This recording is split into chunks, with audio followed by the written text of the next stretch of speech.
Are you wondering how you can contribute to Funniest Thing? Don't flip out. Go to patreon.com/funniest thing. Whoa! Oh! That would have been crazy. Welcome to The Funniest Thing. Yes. Where each week we share stories about how stepping out boldly always leads to better than expected outcomes. Thank heavens it does. I'm Darrell. I'm Ed. And we're broadcasting live from CHOBO Studios in... Beautiful downtown Van Nuys. And Ed, Yes, sir. what do we have in store for us today? I will say this, we have a great show, and I know this because the green room portion was already incredibly uplifting with today's guest and her husband, who's also an amazing minister. Remember when we used to get a kick out of saying, we're going to have a really big shoe. I have a great shoe tonight. So today's show is called From Fearing the Worst to Expecting the Best with Michaelle Washington. We often need to be reminded that God's will for us is perfect happiness. Wow, that sounds great. This includes meeting our every need. Fear not, little flock, for it is your Father's good pleasure to give you the kingdom. Is also, as Michelle was pointing out, your mother's good pleasure to give you the kingdom. It therefore should be our good pleasure to receive it. Yeah. And by expecting it, we are demonstrating our gratitude or good pleasure for the kingdom in advance. On this episode, Darrell and Ed highlight the truth that gratitude, not fear, opens the door to our greater good. And during the second segment, registered New Thought nurse Michaelle Washington proves that faith is the best medicine with today's reading, Living Victoriously. Two things we must say. I'm jumping in quickly, but I was just thinking we didn't really write the title. I mean, we didn't come up with this title on our own. How did we get this title, Darrell? Well, it's from our guest. If you are a subscriber to the Daily Word, or you don't even have to be, I believe if you go to the Daily Word website, Yes. and you can find that on Google. It's let's see. I was going to see if it has it on here, but don't even worry about that. Okay, That well, website's a little clunky nowadays. it's a little Unity.org. Yeah, you got to go through unity.org. All things. okay. Yes. Well, that being the case, just to give you the heads up, if you are a subscriber or not, in the January-February issue of the Daily Word, they're 2-month issues, so you get 2 months each mailer. Right. So the beginning of the year, and I usually tread lightly with reading these stories Right. because they're like a box of chocolate. You never know what you're going to get. That's And true. most of them are filled with perfume, which does not go down easy. Oh, yeah. Like those C's candies, like the ones that are like, what? What's in this? Didn't see that coming. But, out of habit, I still go, all right, let's see what this is. And I'm so grateful I did it with this one. And the title of the reading, Ed, was From Fearing the Worst to Expecting the Best. So right away I go, now this sounds like it's going to be great. Yeah, so one of the things that when we talk about that, we're really, we talk about it on the show, we're looking for the readings that have the medicine. Yeah. Something that I can read and I immediately, I'm provided with principles, truth teachings where I feel an immediate uplift for myself. Some different people write for different reasons. Some people sell to promote something. Yes. And I mean, everyone's promoting something.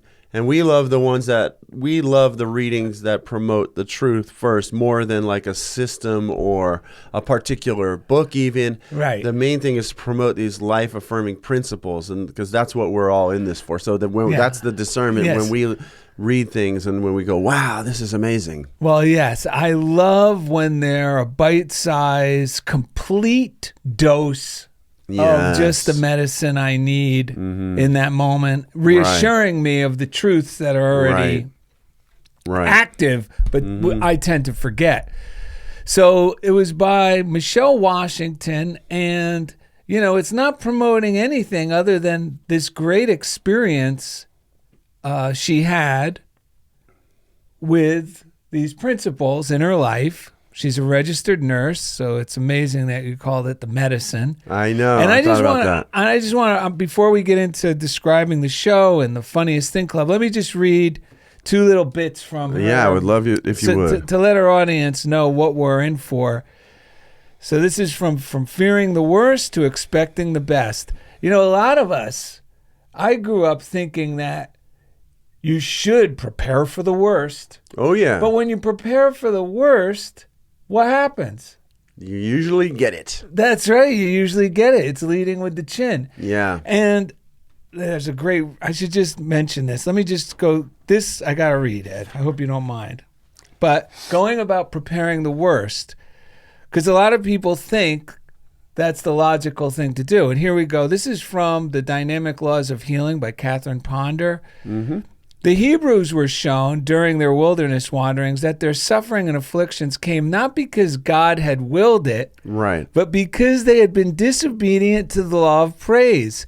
All these curses shall come upon thee, and shall pursue thee, and overtake thee, because thou servest not Jehovah thy God with joyfulness and with gladness of heart, by reason of abundance of all good things. In other words, she goes on to explain, the curses came because they were always cursed, like they weren't showing praise, they were showing fear. Right. Yeah, that goes along with bless a thing and it will bless you, curse a thing and it will curse you. So it's not virtuous to prepare for the worst. So let's just hear it in Michelle's own words. I grew up wondering, what's the worst thing that could happen? Mm-hmm. Because I believed that if I anticipated the worst case scenario, I could brace myself for it. How many of us grew up with that? And I could drop into that at a moment's notice. Mm-hmm. It would take 2 health challenges years apart for me to expect the best.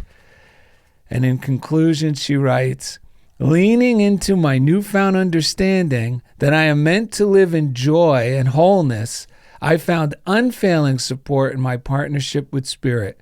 When I stand in this truth, I see all situations truly do have a best case scenario. Yes. Tell me that isn't medicine. What was the last line again? Let's hear that. When I stand in this truth, leaning into my newfound understanding that I am meant to live in joy and wholeness, I found unfailing support in partnership with Spirit. When I stand in this truth, I see all situations truly do have a best case scenario. Yes. That's great. It's a well-known fact. It's a well-known fact, folks. That's right. That's right. That's why this affirmative thinking is not simply like a mind trick where we start saying and thinking things that are positive. It's cooperating with the positive flow of life, which is our nature. It's about, and that's really the difference between making this like a complete mental struggle or making it a more pleasant experience in which we realize all we have to do is sort of gently, and sometimes firmly nudge ourselves in the direction of our good, and the good will take over. The good will always take over because the good's always trying to carry us. I mean, it's without any effort, but it's just effortlessly carrying us toward a good. We don't have to earn it. We just have to be in a place to receive it, and praising it is an indicator that we are there. Also, a method to get into that flow is to praise. You know, a metaphysician equated affirmation, the use of using affirmative prayer, as similar to that of a steering wheel. Mm-hmm. Because the affirmative prayer steers us from where we want to start. Yes. And then guides us where we want to go. Right. Yeah. Last week, Rabia Jocelyn Archer, who is a prayer minister at Unity of Santa Barbara, when I was listening back to the show, she shared an affirmation that she uses. Because sometimes when we are fearing the worst, like Abraham Hicks talks about this a lot, that it's really impossible to go from fully fearing the worst all the way into expecting the best, like instantly, right? It's a process because our thoughts are moving so fast. It's like a ship. You can't just turn it around. Right. It's going to still move in that same direction for a little while, but then it's going to make its way. Right. And that's why prayer and affirmation, the morning routine is so important, of inspired reading, meditation, and affirmative prayer, affirmative thinking.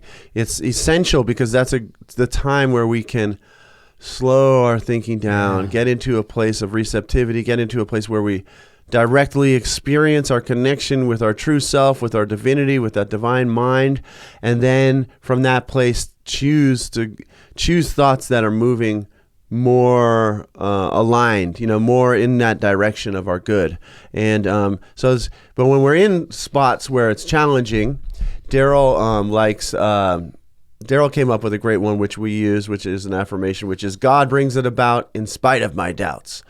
God brings it about in spite of my doubts. And I was using these this morning, and Rabia Jocelyn Archer said, with God as my source, lots can happen. With God as my source, lots can happen. Because my mind, I found like a sinkhole of negative thinking related to my work in the school district, because sometimes that environment is a sinkhole of just negative thinking, because they don't rely on these principles that we're talking about. So and there's always stuff to deal with there. There's always things that people are learning, growing, and there's a lot of cursing going on in that environment. They might not call it that, right? But there really is, So I'm finding that I'm clearing out a lot of that within me, and it's like, it's really uplifting in the moments where I go, wow, my whole life is changing now, because I found this sort of like another one of these roots of all this suffering I've been feeling. And then there's other times where it's really intimidating, like, oh my God, I've been thinking this way for so long. Will it ever, how am I going to move through this, to get into the place where I'm expecting the best? But that's what this show is all about, because it really is a gentle process. Because I realized this morning that too often when I've judged my thoughts so harshly that I would inadvertently be reinforcing this negative thinking by going, I got to get rid of these negative thoughts. And then that would but the key is to get our mind on God, to get our mind on possibilities. Even if it just means looking around the room and appreciating that we're doing a podcast, and that we have Michaelle Washington, and John is in the other room, Reverend John, and he prayed us in today, and we have this amazing opportunity. Taking time to appreciate the little simple things really helps out. You can't whip yourself into thinking positive. You know what my father used to say to me? What? He would look at me, and I guess because I was being around my father, you just shut down, because you didn't know like anything. He could hand you a $20 bill or smack you on the side of the head. Okay, yeah. So I was always kind of on eggshells. Right. So one day he looks at me and goes, think positive, you miserable beep. Like trying to snap me into thinking positive. He's like, wait, what? Think positive? He would also do like other ones that didn't make sense, like, you're smarter than that, you beep beep idiot. Yeah, right. Like incongruent thoughts. He was like I guess he would call that a New Jersey New Ager. Is that what that is?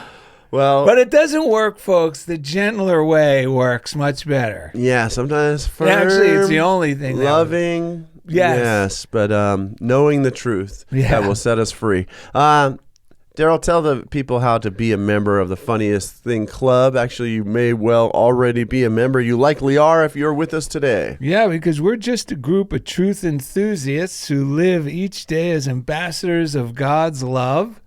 As we consciously radiate love, we perform everyday miracles and expect better than expected outcomes. Mm-hmm. If you're already living this way or strive to, then you may consider yourself a member. We motivate one another by simply sharing how miracles occurred naturally in our circumstances as the result of living lovingly and expectantly. Ever hear that Bible verse, faith without works is dead? Yes. For a long time, I was the impression, because the way it was shared with me, right, that meant, like faith without doing service work. And the idea of service work was doing stuff that's inconvenient for others is dead. Do you know that's not what it means at all? Do tell. I love to hear this. I love this stuff. Because, I use my book, The Revealing Word, to look this stuff up. Yes. Even works. Charles Fillmore. And work. Faith without works can be translated to joyful expectancy without miracles or demonstrations or evidence, which is what works means, is dead. Right. So it's basically saying that faith without works, it's basically telling us that, look, man, this stuff works. Yes. Because you will get demonstrations when you apply it. But if you just walk around, I got faith, but you're not really adding the joyful expectancy component and a power greater than ourselves that's arranging things on the unseen plane, well, then you're not going to get any demonstrations, works. Right. And it all, man, you're really opening my mind to like this. People who go, what's your faith? That's like dead. There's well, as you mean as like as a noun. Yeah. I could just see Jesus telling people, look, if your faith isn't working in your life, or maybe Fillmore, your faith isn't working in your life and transforming your life for the better, it's dead. Get a new faith because it's meant to work. Yeah. This stuff should be working. If it's otherwise, it's dead. Get rid of it. Because Jesus wouldn't have that, a dead faith, dead words. We're talking about it like a noun. It's dead. Yes, you got to bring this to life, which is what we practice every day, and that's why we love this show. We want to thank the listeners out there. We got a great postcard from Kirky in Germany. Says he found some art called Healing Hooves. If you're not on YouTube yet, go to Funniest Thing with Darrell and Ed on YouTube. You can watch our episodes full length. You can see what we're up to. Like the videos, subscribe to the channel. Healing Hooves. Yeah, so this one says Healing Hooves, and it says Darrell and Ed. It's actually a deer trampling a hunter, I think. That is my head on the deer, and usually my head's getting trampled. But I'm giving him like a little massage. Oh yeah. It's a deer giving a man who looks to be laying naked a massage, but it's your face smiling while I give you the massage. All human experience is a belief system. If you believe it, it will probably happen. If you believe something else, that will probably happen. That is why it is so important to keep examining our expectations, which form the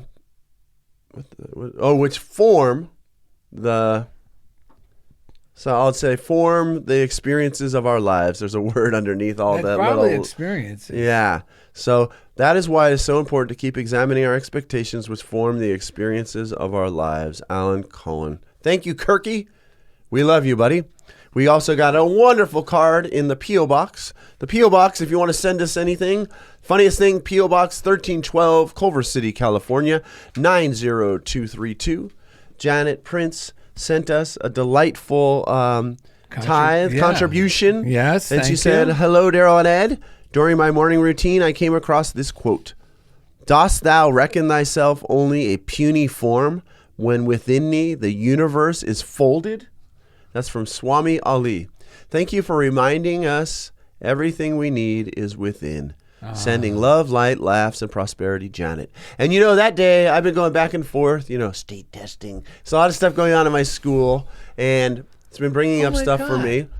That's going to go great with the 3 breaths. Oh, yeah. So I turned over everything to God that day. I left campus. Smart. I was going to go to Culver One Culver, beautiful place where we hang out. We've talked about it before in downtown Culver City. I stopped by the post office to check the P.O. box. I forgot what affirmation I was using that day, but I was just turning it over and affirming my good. I looked in the P.O. box. Here was the card and contribution from Janet Prince first, and then I read that quote from Swami Ali. Dost thou reckon thyself only a puny form when within thee the universe is folded? So I read that, walking down the stairs. There's an older Indian woman down on this. She was also a nurse, just like our guest today. She's reading the Culver City News. She's reading the column that I write in the Culver City News. So I said, excuse me, are you reading that? Are you reading that article? And then she kind of didn't look up at first. And then as she looked up, I go, that's me. And so we had a great little chat. She loves the column I write called Tapping into Genius. It just turned into heaven on earth. I went from feeling disconnected to What is it? I went from fearing the worst to expecting the best, and sure enough, I had this really magical experience. We talked about our kids. She talked about her job as a nurse, how much she loves to call them. It was just a really uplifting experience and proof for myself. Amazing? One change of a thought. Yeah. And the whole your whole universe changes. That's right. Hey, if you want to get in touch with us, DarrellandEd.com has a contact form. You can contact us through YouTube, through our Facebook page, Funniest Thing with Darrell and Ed, or DarrellandEd@gmail.com. You can email us. Let's just thank the chief engineer, Jeff Comfort, on the audio portion, who puts up the podcast for you to listen to wherever you're listening to them. His name is Jeff Comfort, and each week he takes us right into the comfort zone. Yeah. Let's give a shout out to our man, Indy Fawcett, right behind the ones and twos at CHOBO Studios. Doing great. Saturday's my favorite day. You guys are on fire. Loving it. Oh, wonderful. Are you enjoying spending time with Michelle and John? Oh, they're great. Great energy, great souls, great prayers, great stories. Man, incredible, great right? people. Yeah, of course. All right, well, thanks for all you're doing. CHOBOstudios.com is the place to go to work with Indy. Come into the studio. He has PodShuttle.io as a part of CHOBO Studios, which can edit all your reels, shorts, and the things that you might see from us on Instagram and YouTube and such. So thank you, Indy. Thank you, sir. You want to read then we'll do the breaths. Okay, this is also from The Dynamic Laws of Healing by Catherine Ponder. It's strange that our guest is a nurse. You're bumping into nurses. Yeah. And this just happens to be Catherine Ponder's The Dynamic Laws of Healing. Right. Oh, wow. Yes. Healing is in the air. Healing is in the air. Thank goodness. Or should I let the cat out of the bag? The doctor is in the house. Doctor's in the house, baby. All right. Here you go, folks. Make fun your medicine. If people only knew the healing power of laughter and joy, many of our fine doctors would be out of business. Joy is one of nature's greatest medicines. Joy is always healthful. A pleasant state of mind tends to bring abnormal conditions back to normal.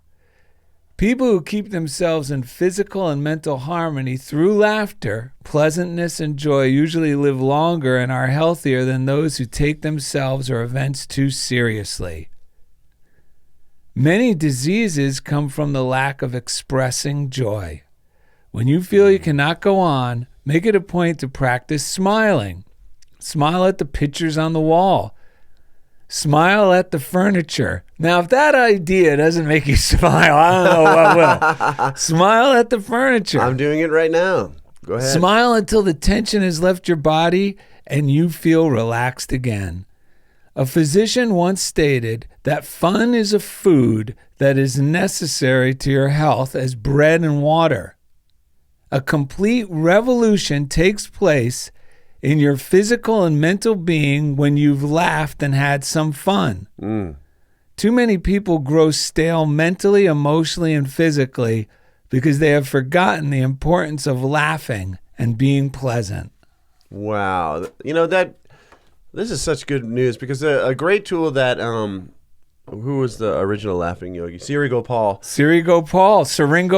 And we've talked about it many times, but it's just simply one such activity is if you're in a grocery store and your mind is stressing out, the lines are long, you're cursing things, just get on your phone, make pretend you're talking to someone and they're telling you, so you won't look crazy, just make pretend they're telling you the funniest thing you've ever heard, like, this is amazing.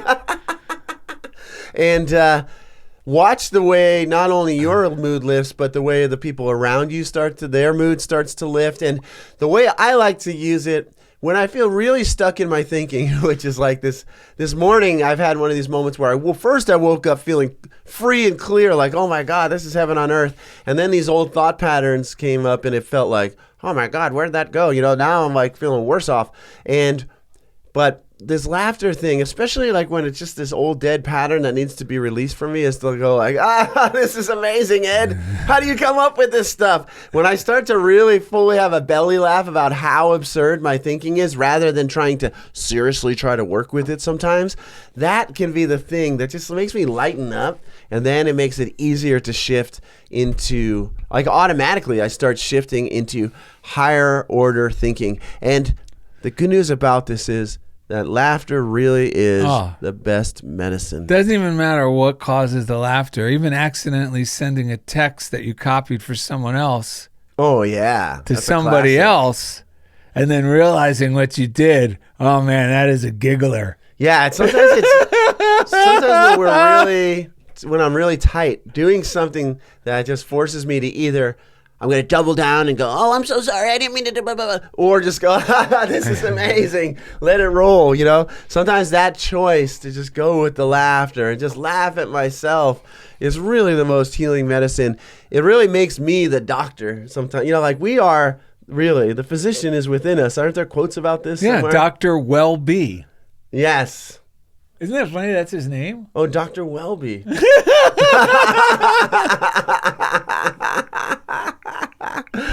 All right. But remember, you are really the doctor because the Christ within you does the healing. And that's the truth of your being. We just have to release him by thinking joyful thoughts. But it seems so absurd, but it's the truth. Right. It's crazy. I love this stuff. Right. The parable nature of these teachings from the Bible is that this Christ resides within us, and Jesus said the kingdom of heaven is within us, and that the works you can do more than, you know, like whatever you see me doing. You're kidding me? You can do even more than this. All it takes is the faith the size of a mustard seed, just a little bit, to allow this stuff to work in profound ways. Well, yeah, like it says, many diseases come from the lack of expressing joy, letting the joy out. Yes. Oh, 100%. This is a circulation business. Yes. Whether it's money or health or whatever it is we're doing, it's a circulation business. So the good news is laughter really is the best medicine, and you're the doctor, so the doctor is always in the house. So let's take a deep breath to clear our mind. Laughter is the best medicine. And the doctor's in the house. Laughter is the best medicine. And the doctor's in the house. Laughter is the best medicine. And the doctor's in the house. That sounds like the tagline for a movie from the 80s. Laughter's the best medicine. It's like Michael J. Fox. I think it might have been. So Emmett Fox, we'll go to a break in just a moment here. Emmett Fox says, only your own thoughts. No matter what problem you have to face today, there's a solution, because you have nothing to deal with but your own thoughts. As you know, you have the power to select and control your thoughts, difficult though it may be at times to do so. As long as you think that your destiny is in the hands of other people, the situation is hopeless. Remind yourself constantly that you have nothing to deal with but your own thoughts. Write it down where you will see it often. Have it on your desk. Hang it in your bedroom. Write it in your notebook. Write it on your soul. It will transform your life. It will lead you out of the land of Egypt and out of the house of bondage. It will bring you to God. And it says, I thought on my way and turned my feet unto thy testimonies. Psalm 119:59. Yeah, the good news is we're always just one thought away from being happy and healthy. I remind myself that often when I'm like, I go, Darrell, you're just one thought away from everything changing. That's everything changes. Happiness changes everything. Once my mind, the one thought changes my perspective to happiness, I'm marching around going, what was I so upset about? Right. Like, I can't even recall how... And in the moment, it felt ungodly. It was horrible. But one thought, so just encourage yourself. Yeah. I'm only one thought away from being happy and healthy. Yeah, because a lot of the bad feeling stuff is constricting. Yeah. Our body reacts to it by constricting. Our mind constricts. And then from that place, life feels like it's painful because it keeps bumping up against this knot. But when we get these positive thoughts and that knot lets go and everything starts flowing, then all of a sudden the things that felt like problems are not problems at all. They're projects at best, and possibly even some fun along the way. Yeah, each thought, I mean, one powerful thought of happiness releases, it changes the chemistry of your body. It really does. Yeah. It releases a whole new set of chemicals. Yeah. And they're all healing. Yes. I was talking to Indy about this yesterday. We're going to go to a break after this. I got this book when I was like kind of wandering in the dark. I knew this stuff existed. I hadn't met Darrell yet. I hadn't really found this. I didn't even know what New Thought was at that time. But it's a book called Ask and It Is Given by Abraham Hicks. And the reason I found it because I was reading Wayne Dyer at the time, and he did the foreword for it. But they call it deliberate creation. Deliberate creation is not about the condition changing and then you finding a better feeling in response to the changed condition. Deliberate creation is about choosing a thought that feels good when you choose it, which then causes the conditions to change. Unconditional love is really about wanting so much to remain in connection with your source of love that you deliberately choose thoughts that allow your connection, no matter what manifestations may be happening nearby. And when you are able to control your point of attraction by deliberately choosing better feeling thoughts, the conditions that surround you have to change. The law of attraction says that they must. And by the way, I forgot to thank the people at Patreon, patreon.com/funniest thing, the people who contribute through Patreon. Yes. Thank you, Sarah Sparks Brewster, for jumping on this week. We had a great prosperity class on Tuesday.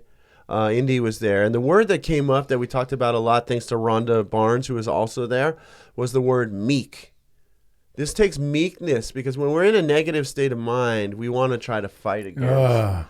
But what Abraham Hicks said was it's more about desiring to feel connected to our power more than wanting to engage in this power struggle, wanting to actually experience heaven on earth enough that we're willing to keep switching over to loving thoughts, even when our mind tends to be going in a different direction, and recognizing that that's not weakness, that's meekness, that's power. That's because that's trusting that there's a higher power, that there's a greater power that loves us, loves everyone. Everyone involved is part of heaven on earth. Yeah, it's meekness to me. It goes with that verse: stand aside and see. Yes. The Lord do his work, the salvation of the Lord bring about a solution.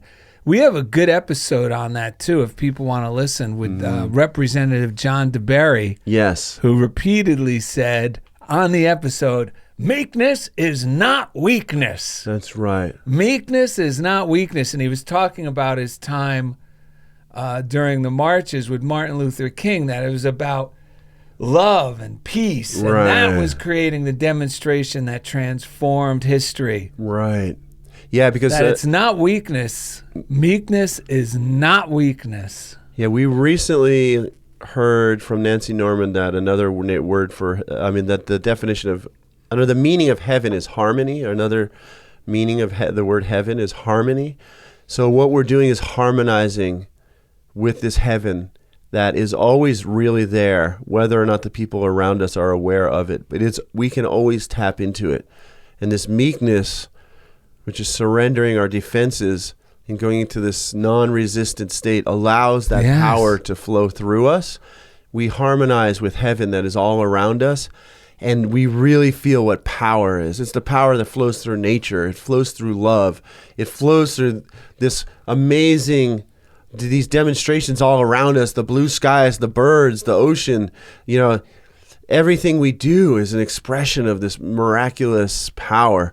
It is, and we know it when we feel it. That's the key. So, shall we go? Wow, I smell heaven cooking up something good for you, sister. Yes.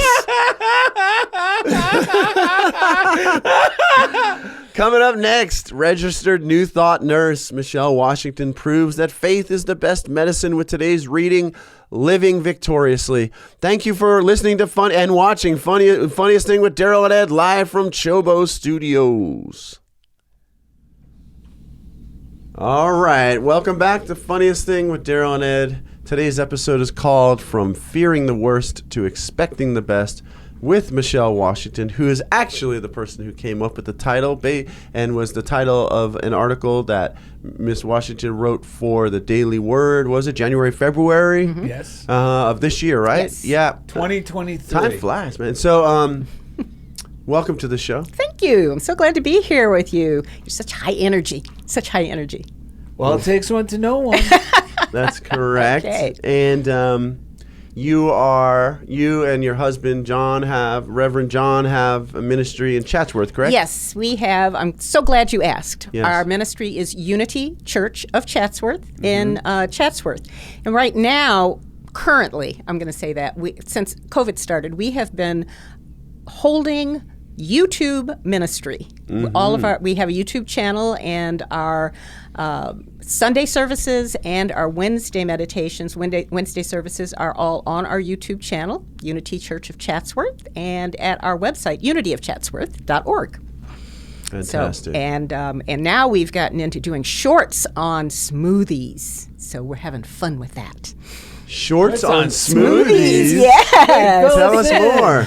Well, Reverend John has inspiration, I'll tell you. He came up with the idea of doing a series kind of on healthy eating, because the Fillmores, Charles and Myrtle Fillmore, the co-founders of Unity, were people who believed, they were vegan. They believed in eating vegetarian. They believed in healthy eating, of not eating too large a portion. And John came up with the idea of just kind of re-emphasizing that basic teaching. And so we've done some shorts on oatmeal, small breakfasts, and making smoothies. Wow. Wow. And it's just been fun. We're just cutting the bananas and strawberries and putting them together and enjoying it. Wow, so this is another great resource Yeah. for members of the Funniest Thing Club, which we love because you can never get enough, because you want to, if you're going on YouTube, you want to make sure you're going to the inspiring stuff, because there's a lot of other stuff on there. Absolutely. Rabbit holes you can go down. And we have a good time. Like I said, Unity Church of Chatsworth on YouTube. So Great. Join us. We'd love to have you guys and all of your listeners or whatever. So. Right. So we spoke before the show. I'm going to zig a little bit just because a question popped up, and you told me that you're used to Reverend John zigging and zagging and asking you things on the spot. Yes. So before the show, we were talking about our love for the Revealing Word, the Charles Fillmore book, and then I just heard you point out that you and John are both very Fillmorian. Yes. And we've heard that term when we visited Unity Village or different places. So I was just curious if you could let us know what that means to you. But before you do, Okay. I just want, for our listeners' sake, most of the time when we would hear that word, it was almost, I don't want to say used derogatory, but almost as putting someone in a box. Oh, well, that's very Fillmorian. Yeah, almost had like a dogmatic. dogmatic. Which seems silly to us since it's Yeah. Fillmore didn't seem very dogmatic. I'm going to give you my interpretation. Yes, Yes. Okay, that's what we're looking forward to. Because Reverend John is a very Fillmorian minister. That means that he preaches a very metaphysical lesson, Yes. which is, of course, beyond the physical. Yeah. So that's what we teach in our church. And he uses references from Charles Fillmore. Charles Fillmore, the co-founder of Unity, wrote numerous books, and the Revealing Word, which you guys use, and, of course, the Metaphysical Bible Dictionary, where he interprets people and places from the Bible in a metaphysical perspective. So when we're talking about Fillmorian, we're really talking about people who are looking at a Christian message, if you will, from a different perspective. You know, the Fillmores, my understanding is that when the Fillmores started their ministry, they actually didn't have a denomination. They had an add-on kind of church. It's like people went to their own church in the morning, then they came to the Fillmores in the evening for lessons in truth, metaphysic understanding of the Bible. So that's when I think of Fillmorian, that's what I think of. I think of going beyond what the basic historical truth, historical lessons are in the Bible, and looking more at the metaphorical and metaphysical understanding of it, which makes it a much more personal belief, rather than just looking at this is what people did in the Bible, this is what they did, this is how they lived. No, it's about me. Right. And when I have a metaphysical understanding of it, then I can say, oh, this is how it's unfolding in my life. So that was the game changer for me, and that's how we look at Filmorian too, the way you do, right? You would agree. I mean, because we see it as taking the new perspective that opens it up to something that now I can apply these Christian teachings practically in everyday situations, and with the type of results where I'm calling up Ed or someone, or I can't wait to call someone and say, funniest thing, you're not going to believe it, meaning it worked exactly as it has been prophesized. If I apply these ideas in my life, we get, that's the faith without works is dead. We get the works, we get the demonstration. That's this understanding, me being introduced to that view of it, saved my life. Because up until that moment when I was 23, I had no hope. Because the God I was brought up with, in my mind, I don't know where I got this idea, just from the ethers, because we weren't a religious family, but just it's floating around there, must have been, was like Ed was saying, it was a God that was fickle. He could be, at any turn, he could hate me, or, I'm going to be punished. And it got to the point where and then people who would say, pray to God, I was like, why would I pray to God? So it became this confusing idea. And then by the time I was a teenager, I had thrown out this idea of God. I classified him with the Easter Bunny and Santa Claus. Maybe little old ladies on their deathbed, this applies to them. But as for me, no. I'm going to have to do it myself. And sometimes you have to be in that place before you find your faith. That's what saved me, because I hit a rock bottom from being in that place to where my mind was open. But I'm so grateful that when my mind was open, and the guy who introduced me to this, his name was Mike Dugan, who was a devout Catholic, but he taught me all these principles through Emmett Fox, the Daily Word, Unity.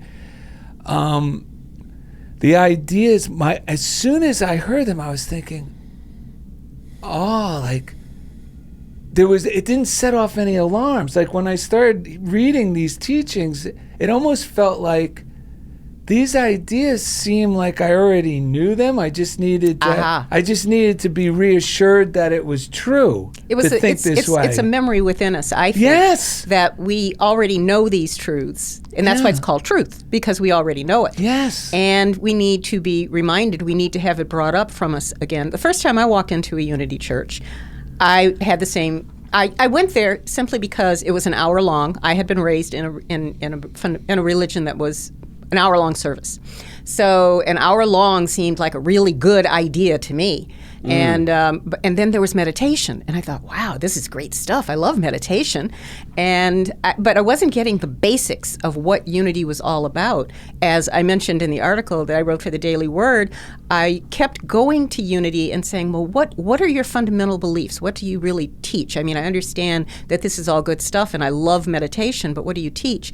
Until I met Reverend John. And he handed me Lessons in Truth and said, read this. This is what we believe. And it was like, Emily Cady, this is like, opened up a whole new world for me. This is something that I can hold on to. This is a loving God, number one. Yes. This is a God who wants me to be happy, who wants me to be joyous. Yes. This is a God who wants me to have everything and who I don't have to beg for anything.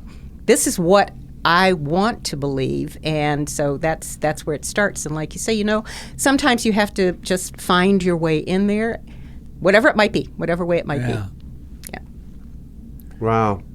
I mean, I think like the book, The Game of Life and How to Play It by Florence Scovel Shinn, like that title implies, part of the reason why it rings true and it feels like a memory, I feel like it's just like learning. Someone is actually telling us what the actual game we're involved in is, and then it just makes sense because it is who we are, it's how we came here, it's why we exist, it's what's going on. And finally there's something that, that's what's going on around me, and it just, we begin to blossom. We begin we're finally getting like a plant. We're finally a sunflower. We're finally being nourished, and then when we blossom and bloom, and then we radiate that outward. I used to meditate with some first graders at a public school. It's like through Jan Glusak's class, and she just invited me to do it. And just like a lot of these things, like in the last place one would think that if someone would be offering like a metaphysical meditation to first graders, it just opened the door, and I did it. And I learned so much from it. Go ahead. Well, you know what's ironic? Because, prayer got taken away from school, but isn't it funny how you can't keep it out? Because now under this guise of, it's mindfulness, right? But it's actually prayer. Like, you can't keep it yoga, out of our system. Mindfulness. It's opening up to who we are. Yeah. You were teasing me about taking notes, or right. while you guys were talking before. But I think one of the principles that we forget that we are eternal beings. We are not just human beings. We are not just in this world. We're here for a period of time, and our soul is inhabiting this area with us. But we are eternal beings. We're not here to live the life that is dictated to us by this world. We're here to prepare ourselves and to learn more about our eternal life and our connection to spirit and our connection to everyone else and to the entire world. We're energetic beings. We're not just in this body. And when you talk about laughter and joy, it's like we have to remember that when we spend so much time worried about what's going on in this world and all that, we're so stressed that we become unhealthy with that stress. That's one of the things that we have to remember. Meditation. You talked about meditation in the morning, but meditation is a day-long thing. It's like you said, looking at the beauty, looking at what's around you, the people that you're enjoying. It's like finding moments during the day to connect with spirit. Finding moments I do walking meditation because that allows me to look at things around me, to see the flowers, to see the animals, to see the grass, to see my neighbors, walk by and say hi.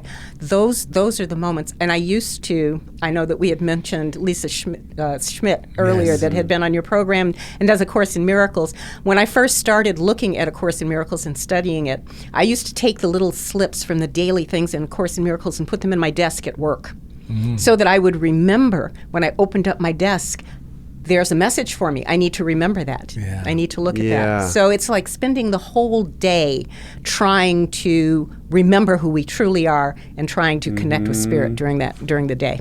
Right. Yeah, when I was new to this, I was in the military, and I was working as a liaison at the Honolulu Police Department at the receiving desk, which is the craziest place to be working if you're not mentally prepared for it, because that's where everything happens. Not always the best things. And I would carry with me two things. In my briefcase, I had a briefcase that I'd bring with me for only these things. A sandwich. This was in my briefcase. A copy of Find and Use Your Inner Power by Emmett Fox, because they're bite-sized readings, and a daily word. And throughout my day, I would, at regular intervals, I would just open up to any page and, Find and Use Your Inner Power, because they're short. And it was my meditation throughout the day while I was there. And it kept that time of my life very uneventful. Things would happen around me, but they no longer felt like it's me. It's happening to me. And another thing I would do then, when I was first learning about this stuff, was I would go to, and I was 23, I was in the service, but on my time off, I would choose to go hang out at the Ala Moana Mall. This is an outdoor shopping mall. And I would just sit there and I'd meditate, not like a traditional but I would just be watching all the people, and I'd be blessing them in my mind. And I'd feel so high. It was so, I was like, this is life? I got to remember that, because sometimes I think, well, when I say this is life, like this morning I was saying, I'm not doing enough. Why am I doing anything? You know, that's what I was telling myself. But hearing you and remembering this, I'm going, man, I feel so much better now that my perspective is clicking back to what's the real point. Like you said, I'm just here to learn these things. You're here to learn these things, and you're here to bring your energy forth and to bring your positive energy forth. When you were talking earlier about laughter, and laughter being the best medicine, which I firmly believe. And one of the things that Reverend John and I used to teach, well, we still do, but it's part of who we are. We believe we do a joke every Sunday with our service as well. But we believe that laughter is the best medicine. And so we used to travel around and teach people about laughter and how you decrease your stress and increase your health using laughter. So we would do laughter exercises. I was a member of the World Laughter Tour, which the founding father of that was Dr. Madan Kataria. And then it was brought to this country from Steve Wilson. And we teach laughter exercises. So you were talking about finding things to laugh about. So the laughter exercises, you just start laughing. Yes. Yes. And you stimulate your own hormones and endorphins, and you feel better. Oh, yeah. So that is what joy is all about. Joy and love, bringing that forth and sharing it with yourself and sharing it with everyone else. Yeah, it's a lot like jump-starting a battery that has died, right? Yeah. Because, the thing about our thinking is that I found and that I've learned from all these teachers is that it has momentum in the direction in which it's already going. So when I'm already thinking in like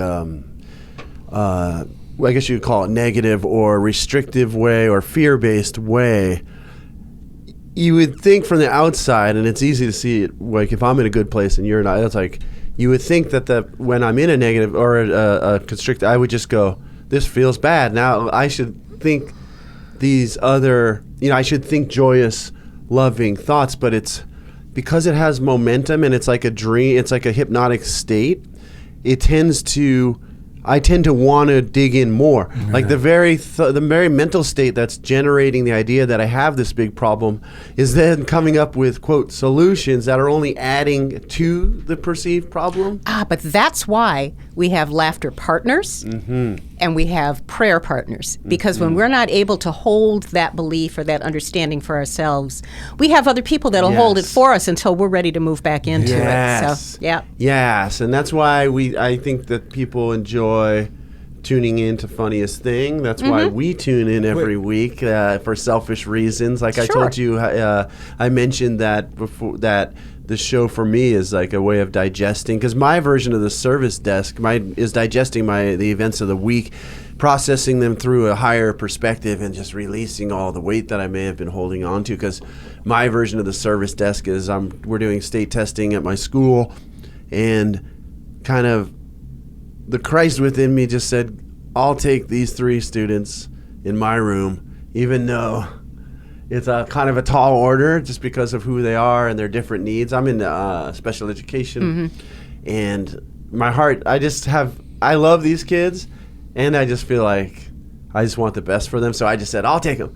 But then actually pulling this off over a 3-week period it takes a lot of turning it over, a lot of growth, a lot of being vulnerable with people who a lot of other people in my school might just shut them down and tell them, don't do that, or you're this, but I'm building relationships, like showing up and respecting them even when they're acting over the top, like holding a very different space. And so it's so helpful to have people like yourselves to just keep waking up, because my mind's going, I'm done. I gets pulled into that sinkhole.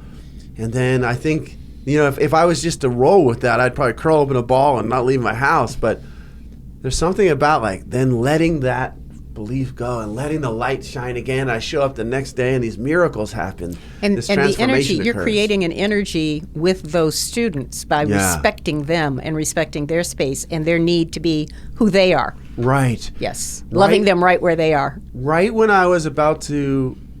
that part of my mind wanted to give up on one student.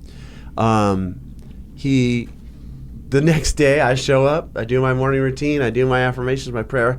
He hands me a picture and I showed it to you already. Yep. And it says, thankful today and every day. This is the same kid who almost was like ready to give up on him, and like, And on the back it says, thank you for everything you do. You're an amazing teacher and mentor. This journey has not been easy, but it has been a blessing and an honor to go through it with you. Happy Teachers Week, Mr. Ed. And it's just so the way God works for that person, for me to take that next step and not give into the, it's selfish. I don't give into these limiting thoughts for my own sake. Really, beyond not just for him. I do it for myself because I don't want to live in a world where people give up on each other. And I know it's not reality. I know the truth of each one of us is our divinity. So if I'm going to write someone out of that, I'm losing my connection with this unconditional loving principle, divine principle, So thank God that was my funniest thing. You're never going to believe who just handed me basically a metaphysical, affirmative prayer card thanking me. I was just thinking, I reposted something on Facebook a couple of days ago, and I can't remember the entire piece of it, but basically it says we're living in unprecedented times where people are just not being kind to each other. People are being hurt. People are being hurt by serious violent acts. People are being hurt by racial slurs. People are being hurt by all sorts of things. So until we get balance again, basically, I'm going to open the door for people. I'm going to let people, in traffic and not raise my voice and shake my fist. I'm going to play with babies at the grocery store and smile at them. Yes. And I'm going to wish the people that I see every day a good day. I'm going to say thank you to everyone. I'm going to basically be as generous as I can be. While everything else is going on, I'm not going to enter into that energy. I'm going to enter into a more positive and loving energy because that's who I choose to be. Yeah. So. And that affects everyone because it goes into the consciousness where it's needed. It's funny, someone was just saying every thought and act is either mine personally, meaning they're talking about themselves. Every thought and act, and this really made me think about, in a very powerful way and enlightening way, my own behavior. And this is it. Every thought and act is either contributing to war or peace and love in the race consciousness. That we end war. If you want to start changing people saying things that are hurtful or doing things that are hurtful, then do this. This is the most powerful thing you could do. Yep, back to that idea of we are energy, and Yes. everything around us is energy, and it's energy between us. So if we are contributing to a positive energy, then we're raising the consciousness of the entire planet. Yes. This is amazing. Yeah. Yeah. We're changing things around the world. Yes, because it moves out in waves. It's energetic. Yeah. This But if I continue to go, it's okay for me to well, then I'm just adding to something. And now I'll be the same guy who's going, why are they being so mean to people? Did you hear that on the radio? But I was just mean, and I'm contributing to it. Well, yesterday when I got to my job, like you said, I'm like, my brain is not fully active until typically 10 a.m., but school starts at 8:45. And now that I'm working with this group, they show up at my door, and they already got drama going from the day before. They're at that age where they're exploring that, and they're in this environment that kind of unconsciously promotes this kind of drama because there's so many people, either adults, they may not be saying it out loud, but they're kind of grumbling under, in their minds. And so they came to me and hit me with it, and I got sucked in.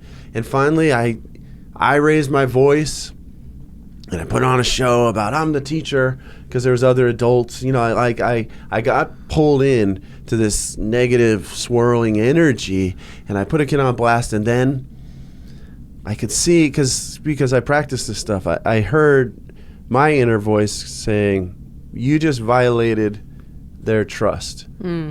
That reason they're telling you all this stuff is because they trust you.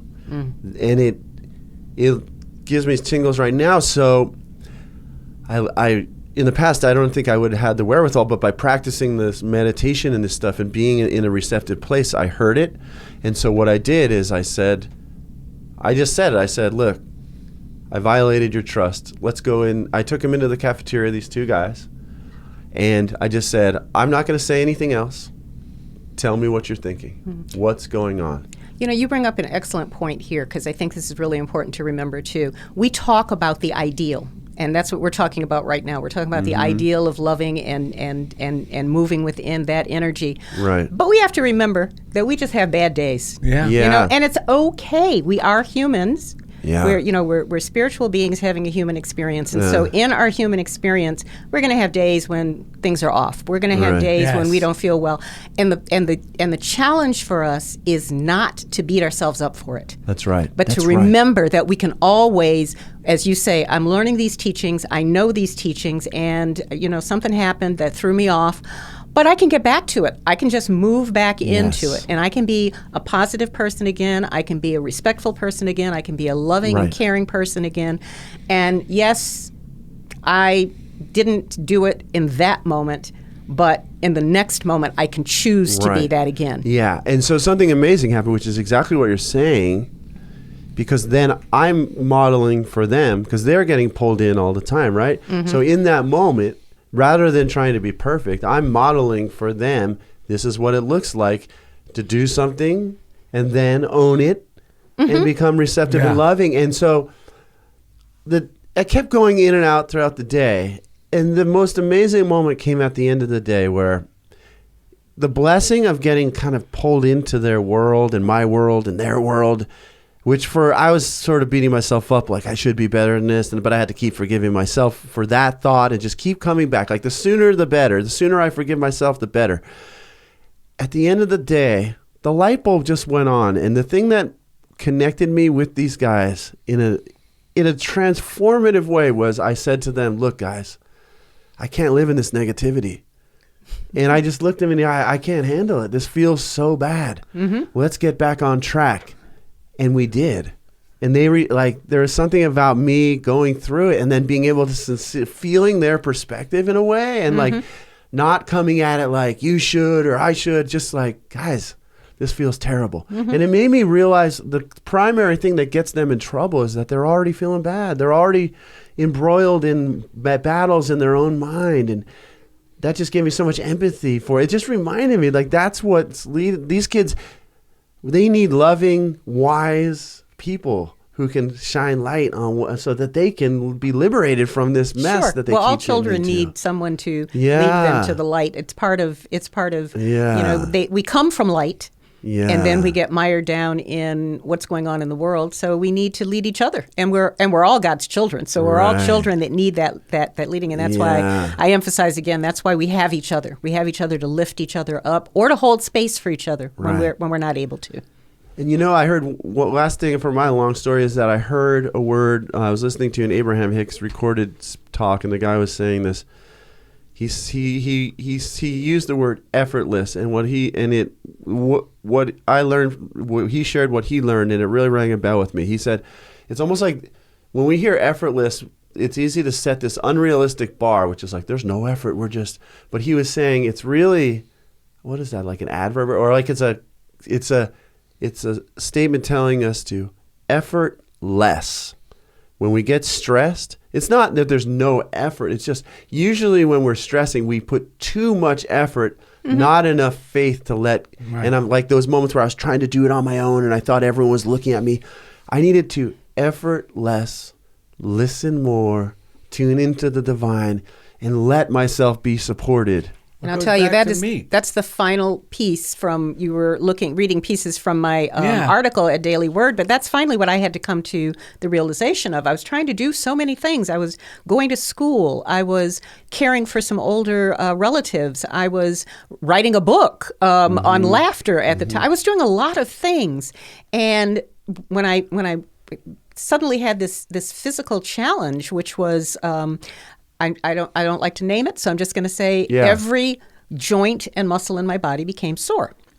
And that gave me time, because I couldn't do anything. I just had to sit in the bed and think. And so I spent a lot of meditation time. I spent a lot of reading time. And I had to realize that I had to let things go. I could not keep trying to be the all and end all. I had to be able to say, other people can help me out with the relatives that I'm caring for. There are other things that I don't need to put as much effort into. I kind of thought of it, I'm going to put it this way. Daily Word only allows you to write 700 words. So so I worked with a wonderful, wonderful editor there. She was amazing, but because she kept the meat of the story. But basically what I had to come down to is I felt like I was pushing against a wall. That's why all of my muscles were so sore. So I took the physical feeling of feeling that I'm pushing against a wall that won't move, and all I have to do is back up. Yeah. All I have to do is back up and relax and let it go. Wow. And let Spirit move what needs to be moved Yeah. and do what needs to be done. Mm-hmm. Faith, it is a verb. True. True. Yes. Did you want to read the Would you Daily like me to read the Word? Daily Word? Yes, I forgot all about it. I have it know, sitting in me my too. lap here. I just remembered it. All right, well, I'm going to read it like I do for our service. So, the Daily Word that we focus on today comes to us from April 29th, 1940, and the word is victory. Our affirmation, I live victoriously, for I am shielded with God's truth. To God I give glory, for it is God's truth that enables me to live courageously and victoriously. Of myself, I can do nothing, but through the Christ of God in me, I can do all things. Why should I not? There's no power to overcome for me, for I am endued with the only power there is, the power of God. There is no danger or bondage for the person who knows truth, for they are illumined, guided, and shielded by Spirit. They look within rather than without for freedom and defense. There is no anxiety in the person who knows truth, for they know just what to do in every situation. They are conscious of the invisible host of God's messengers that are given charge over them in all their ways. They know that they will be directed in a way to avoid all stumbling stones, all pitfalls, all thorns. Preserved from all hurt, they will hurt nothing.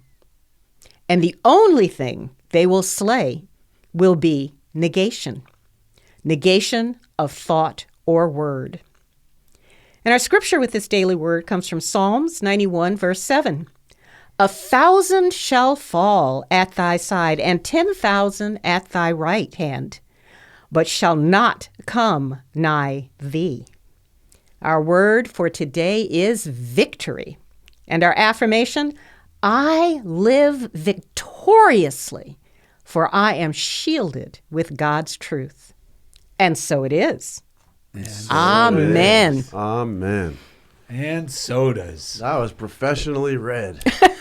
Thank you. Thank you. Well, now that You picked a good one here. I love it. Well, we got, talking about professional, we got a little story here. So yeah, just that we found.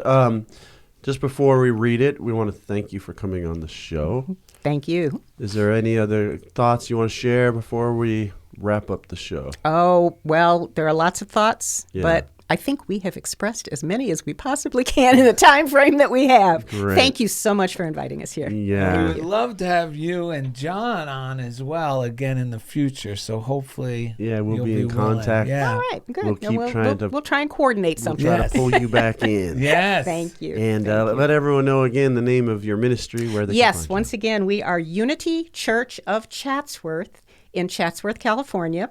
Online right now, we are found at YouTube on Sunday mornings and Wednesday evenings. That's when we premiere.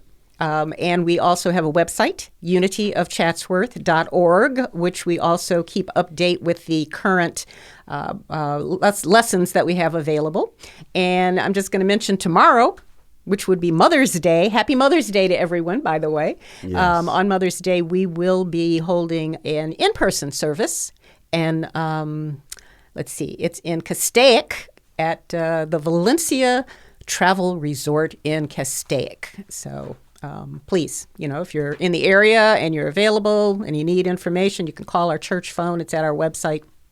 I think I got enough commercial in. Did I do? There you go. Yeah, there you go. Wow, you are a pro. We also want to say Happy Mother's Day to you. Thank you. Yes. Yeah, and thank you for taking And the happy time. Mother's Day, happy feminine spirit to all of us. Thank Right, you. it is Yes. within us all. You are official member of the Guardians of the Galaxy. Michael Schoonover is a member. I feel like we're in the cockpit of the spaceship when you were talking about the world and the balancing of it. The popular movie series Guardians of the Galaxy. These fun-loving misfits who somehow End come up together for saving the greater world, good. the universe. And can control the energy. That's right. Yes. And they're always learning, so we are. I like that. Welcome you to being a member of the funniest thing, Guardians of the Galaxy. Thank you. Thank you. Yes. So we Blessings. have a story. We always have stories about our guests. We can neither confirm nor deny the actual truth of these stories. Yes. But I believe we went online to newthoughtnurses.com, journals, stories. Medical journal, yes. Yeah, medical journal, popular medical journal. One night, Michelle was called into work on what was supposed to be a holiday for her and her husband, John. Even though John believes in blessing rather than cursing, he could not hide his frustration. Now, why do they need you to come in now? Michelle told John. They need me in the maternity ward. Interesting. John, unable to hide his disappointment, responded, "But this is your time off. Why is it so urgent that you go in now?" Michelle replied. The doctor is having a midwife crisis. Oh, my goodness. That is pretty bad. That is pretty bad. Finally, And- someone who's not afraid. The worse the joke, the more we love you. Well, and the funny thing about that is I have two specialties in my nursing practice: geriatrics and spirituality. Ah! So I would never, under any circumstances, be called into a maternity ward. None of my patients are ever in a maternity ward, believe me. Oh, my gosh. Cute, very cute. Amazing. Now, Well, is Casey? I don't think Casey practiced this one, did you? Oh, no, sorry, guys. Well, we just want to sing this one out. You ready? Yes. This is Okay. a great spiritual teacher. It's a great spiritual hymn. Casey. And the Sunshine Band, This right. is Mental Sunshine. You ready? Yeah, you ready? God to Be with you is my favorite thing. And I can't wait till I see you again. Yeah. I wanna put on my boogie shoes. Just to boogie with you. I wanna put on my boogie shoes. Just to boogie with you. Let's read us out. Visit DarrellandEd.com and find easy links to everything we do. What is it? Unity of Chatsworth? Unity Yes. Church of Chatsworth. Unity Church of Chatsworth. We love you. And thanks for being part of Funniest Thing with Darrell and Ed. I wanna do it till the sun comes up. I want to do it till I can't get enough. I wanna put on my boogie shoes. Just to boogie with you. I wanna put on my boogie shoes.